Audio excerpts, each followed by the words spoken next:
السلام علیکم brothers and sisters. Welcome to Anonymous A&M. ہماری باقی ویڈیوز کی طرح آج بھی میں قرآن پاک کے ایک اور سائنسی معجزے کے بارے میں بات کرنے جا رہی ہوں جسے جدید سائنس نے حال ہی میں دریافت کیا ہے۔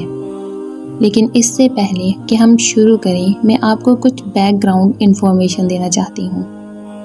ہم سب نے اپنے اسکول میں پڑھا ہے کہ زمین کی 3 بنیادی لیئرز ہوتی ہیں، دی کرسٹ، دی مینٹل اور دی کور۔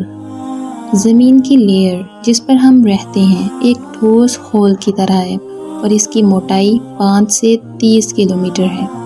اس کے بعد مینٹل لیئر آتی ہے جو کہ پگھلے ہوئے لاوے کی طرح ہوتی ہے جس کی موٹائی تقریباً 2900 کلومیٹر ہے۔ اگرچہ مینٹل لیئر 1000 ڈگری سیلسیس کے ٹمپریچر سے شروع ہوتی ہے، لیکن آپ جیسے جیسے کور لیئر کے قریب جاتے جائیں گے تو ٹمپریچر اتنا ہی زیادہ ہوتا جائے گا۔ لہٰذا اس لیئر کا سب سے زیادہ درجہ حرارت 3700 ڈگری سیلسیس ہے، جہاں مینٹل لیئر کور لیئر سے ملتی ہے۔ آخر میں آتی ہے کور لیئر جو کہ ایک سپر سالڈ بال کی طرح ہوتی ہے جو لوہے اور نکل سے بنی ہے۔ زمین کے کور کا درجہ حرارت 5700 ڈگری سیلسیس ہے جو سورج کے درجہ حرارت کے برابر ہے۔ اب اگر سادہ لفظوں میں کہا جائے تو زمین کی یہ کرسٹ جس پر ہم لوگ چلتے ہیں یہ مینٹل لیئر کے لیکوڈ پر تیر رہی ہے۔ اگر ایسا ہے تو مسلسل تیرنے کی وجہ سے زمین کی سطح ایک جگہ پر سٹیبل نہ رہے بلکہ ہر وقت ہلتی اور شیک ہوتی رہے، لیکن زمین پر ایسا تو بالکل نہیں ہوتا۔ زمین کی لیئر کے سٹیبل ہونے کی وجہ پہاڑ ہیں۔ ماڈرن جیولوجی نے یہ ڈسکور کیا ہے کہ پہاڑ زمین کی اوپری تہہ کو سٹیبل کرنے کے لیے ہک یا ٹینٹ میں لگائے جانے والے کھونٹے کی طرح کام کرتے ہیں۔ جیولوجی کی بیسک ریفرنس کے لیے ایک بک ارتھ ہے جسے فرینک پریس اور ریمڈ سیویئر نے لکھا تھا۔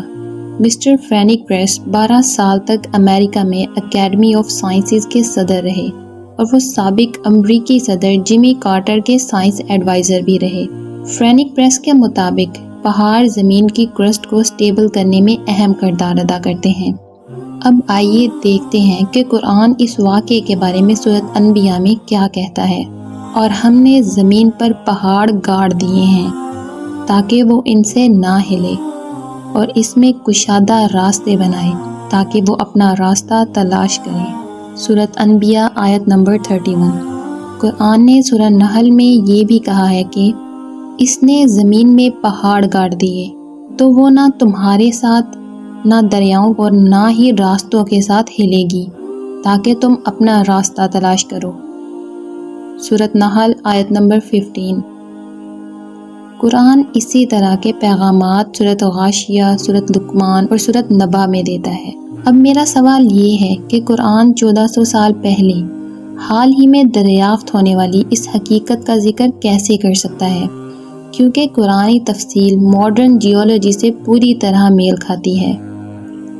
اللہ تعالی ہم سب پر رحم فرمائے اور ہمیں قرآن پاک کے حقیقی علم اور معجزے کو سمجھنے کی توفیق عطا فرمائے، آمین۔